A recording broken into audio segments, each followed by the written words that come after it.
Голема дисхармонија постои меѓу потребите на стопанството и образованието на истокот. Двете гранки никако да се најдат на иста страна. Првите бараат едно, вторите упорно нудат друго. Резултатот е недостиг на квалификуван кадар, согласно профилот на домашната индустрија од една и голем број невработени со факултетски дипломи од друга страна. Ова може да се избегне единствено со приспособување на образовните програми, согласно потребите на индустријата, сметаат странските експерти. Мислам дека би било добро да постои мрежно поврзување меѓу сите образовни институции и компании во регионот. На тој начин би можело да се влијае и на промена на образовните програми. Со ова би се решил голем проблем за студентите, но и за економскиот развој на регионот.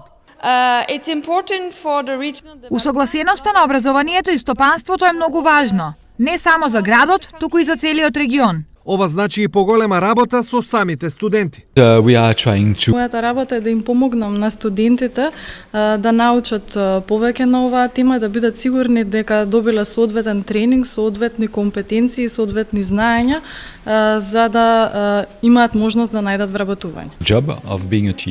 Како и колку се менуваат и адаптираат програмите по кои се едуцираат студентите на Штипскиот универзитет. И ние секои 4 години на нашиот факултет ги ревидираме студиските програми и ги дизајнираме согласно европските потреби. Сепак нешто мора да се менува и во свеста на идните студенти. Некогаш факултетите треба да се бираат не толку според моменталната желба, туку според реалните перспективи.